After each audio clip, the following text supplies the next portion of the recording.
the real world.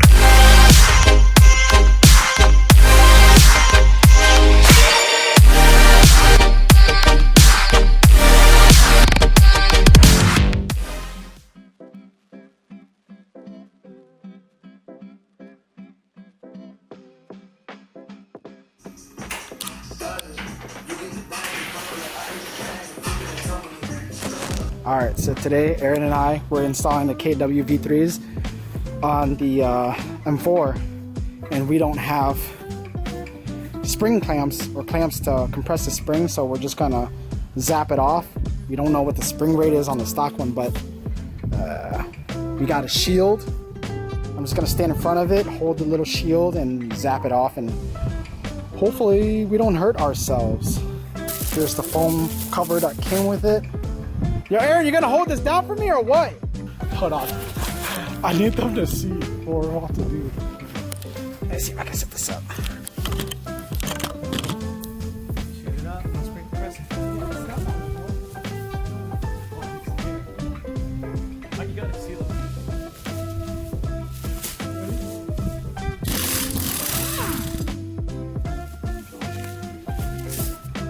It wasn't bad, guys. For these, I'm not going to show the install because I don't want to make a long video, but we're going to be cutting this dust boot off and we're using the top part.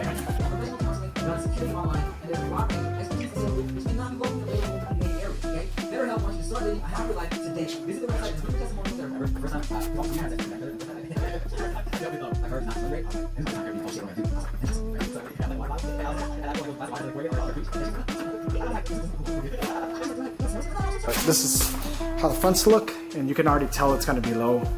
Holy crap. After we're done finishing everything, I have the stud conversion kits too, so we're probably going to put that on. Then we're going to throw on the LMs. Alright y'all, we installed the rears. I haven't torqued everything down yet because we're just going to put the wheels on, mess with the heights, set it up where we want, then torque everything down. This was actually, the rears were supposed to be easier, but it turned out to be a little bit harder than we thought because this rear sensor is so hard to clip back in. The front's super easy, the rears won't clip back in unless you force it in there. The other side I got it ready and my fingers are all ripped up. If you guys can see, I'm just trying to put it in there.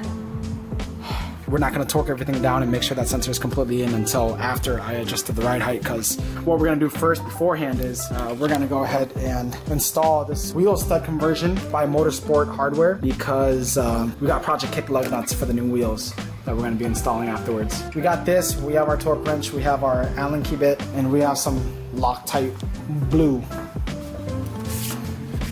Just dab a little bit, but I think I cut the hole a little too big.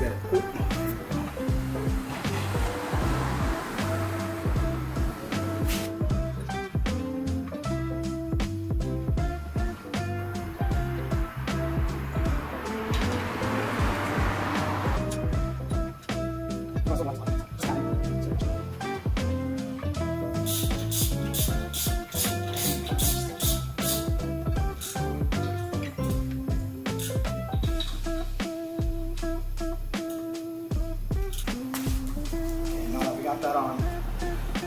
We're going to torque it down to 25 foot-pounds as per the instructions, but using the Motorsport Hardware conversion kits, you guys don't have to use the stud bolts anymore.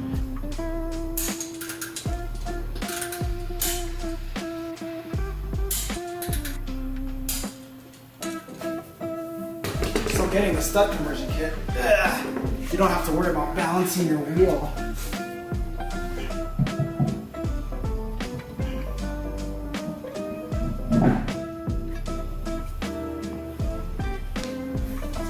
You don't have to worry about balancing your wheel on the hub anymore, but it makes it a lot easier to go on.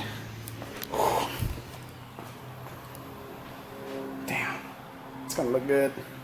All right, I'm gonna take it off and finish and putting on wheel studs on all the other ones. Then we're gonna start adjusting the height. All right guys, so we got the height adjusted and this is what we settled on. It's actually settled overnight and it looks way better with the KW V3s on now. I remember when it was like, I could fit my whole hand in that bitch. Barely fitting a finger in there. I didn't want to lower it too much because I didn't want to scrape again. I'm not looking for that tuck look. Even though I got BBSs, I really want to go for that track type of setup. We're running 305s in the rear. So super meaty tires, 305s, 30, 19, and 265s in the front. But I think it looks super good. Thomas is gonna come over. We're gonna wash our cars. Probably not gonna record us washing because I'm running out of battery, but later I have a friend shooting the car too with another M3 and a Supra. So we'll probably show some pictures at the end of the video. And maybe rollers if there are any, but I'm super excited, happy with how it turned out. I'll do a review on the ride quality once I actually get to ride this thing. But thank you so much for watching, and then we'll show you some pictures of the car at the end. Thanks.